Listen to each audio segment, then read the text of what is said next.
Payoff cycle, good second the last time he ran, and today takes it right to him from the word go again.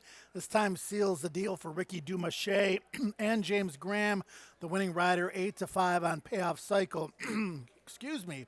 Here in the opener, I'm getting all choked up because the anticipation of this next race that we're going to get to in a moment, but maybe more importantly, our guest, Sean Sanchez. Some of you probably familiar with him. He's been on the air with me several times over the course of the last few years. And Sean, when you come on the air, you have important things to say. It's New Year's Eve, 2023 about to come to an end. Looking forward to a new start tomorrow. Yes. Happy New Year, Joey, first of all. Happy New Year. Happy New Year to you, bud. It's great to be back. We really should do this more often. Like how often are you talking about? Oh, once every 2 weeks, maybe. Okay, well, we can negotiate I'll negotiate with your agent. But look, today, I'm not here for me today. This is about you and the people and where to go to party. I mean, I can mention my handle is at Sean Joseph 21 on Instagram. I could do that, but I'm not going to do that. Not going to say it. It's about you and the people. So let's get to it. Where are we going to go for New Year's Eve today for our partying? I mean, there's a lot of people in town for New Year's Eve. Most of them probably already have plans, but what would be some of the things that you would recommend? Well, for starters, for the families and the kids that don't want to party at night but during the day, there's two things you kids can aren't do. partying, so. Well, there's two. There's actually the Children's Museum actually has a big soiree during the afternoon for the kids, confetti.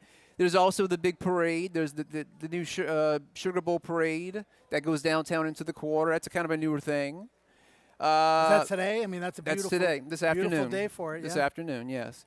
And as far as the night partying goes, you got your Jack's Brewery watching the ball drop there in Jackson Square. You got watching the fireworks on the river. Oh, by the way, quick little fun fact about me personally. In my youth, every year for New Year's Eve, I did the same thing. I would blow fireworks, legal and illegal fireworks, and then when the clock struck midnight, I would order boxes of pizza. Every single year, that was my tradition. That's a pretty good tradition. I mean, yeah. It doesn't matter if you're in New Orleans. It doesn't matter if you're on Mars. That sounds good to me. Now, if you're here in New Orleans, most of the top restaurants are probably full. I mean, reservations, people are going out for New Year's Eve, et cetera, et cetera. If you had to make a last-minute reservation or go to a restaurant that, you could get served at, do you have any recommendations as far as that goes? Restaurants, one comes to mind. I think if you went to Venetia's in Mid-City, you could probably get a table there, for example, I think. Most people go to hotels, though, to party, I think, in most cities. In this city, we have all the hotels doing big events, usually champagne, food, whatnot. The one big difference is in this city, food-wise, they always have the black eyed peas and the cabbage, which represent No, thank you. Well, no. no. Well, there's a lot of other choices besides those two items. Well, what's good about that For is, what's good about that is the black eyed peas represents luck and the cabbage represents money. Well, then bring me some black-eyed peas on any random Thursday at the track.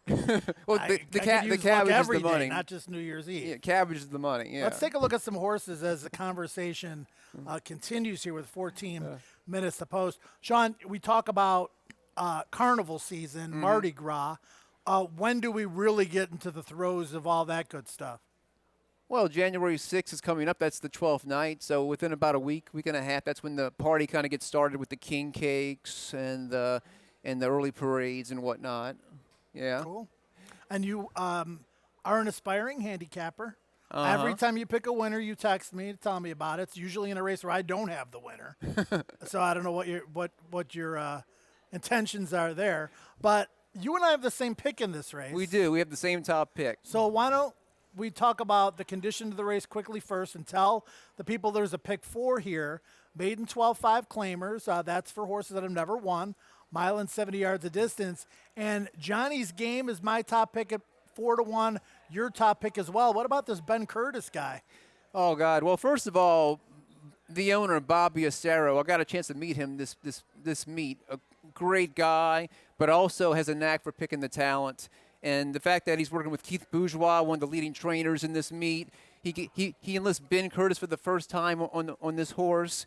I think Ben's awesome. He's on a hot streak. I enjoyed your interview yesterday with him after the Pago Hop thing. You kind of got to know him a little better. He's won so many races across the world, and you want to root for the guy. Yeah, making himself right at home here at Fairgrounds. Up there at a playable 4-1. I'm assuming you're okay with that price too. 4-1 odds. I am. Yes, 4-1 is fine with me. All right, let's take a look at some of the other horses. You know, there are several of the horses here, Sean, that are exiting the same race on December the 10th. Johnny's Game was 4th in that race. Savage Kiss was 3rd in that race. Foe was 2nd in the race. I want to talk about Savage Kiss because he did finish in front of our top pick last time. He gets an apprentice rider in Yoel Navas who knows the horse well. Horse broke slowly, was wide last time, and you're getting an even better price on Savage Kiss than you are on Johnny's Game, somewhat surprisingly. You are. I like Savage Kiss. He finished 3rd in the last race against similar competition. He's pretty strong speed figures on his stat sheet. I like him. Number 4 is Foe. That horse is up there at 6-1 despite being the favorite in the morning line. The surprising one, Sean, is the 5, Mo's a Handful. And I don't know if you know this, but when Mo fights, he fights. Mo's a handful. He was actually going to be my 3rd pick. I was kind of torn between him and Bolivar.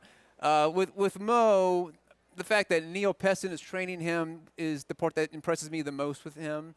He doesn't have the best speed figures, but I want to say it looks like he did drop in class today. So he's rode a lot of turf races. This is a dirt race for him, so it's promising.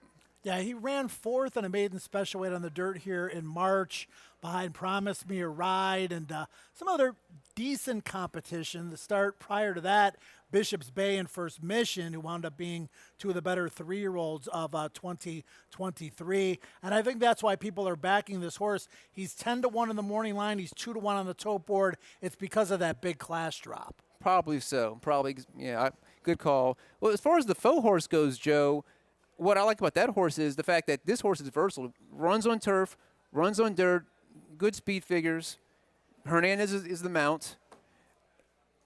I don't know. I think Foe is going to be a good second place in this race. Yeah, 6-1, offering good value in comparison to the morning line. You got a long shot in your picks, 8-1 in Bo Oliver, putting the blinkers on, stretching out from 6 furlongs to a longer race, which could work in his favor. Right. He did finish 3rd in his last race.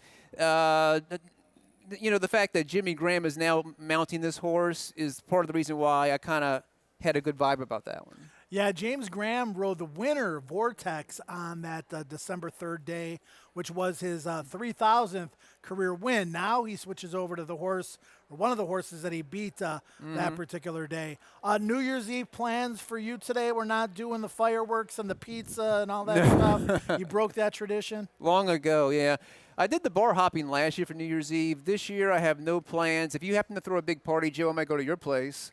I don't know. I know of a party, but I can't say it on the air because we can't have too many people showing up there. But maybe if you treat me well today and don't taunt me with your winners on text, I'll invite you. Yeah. Well, and also I did want to mention also one thing that's different this year as far as what to do out in the city.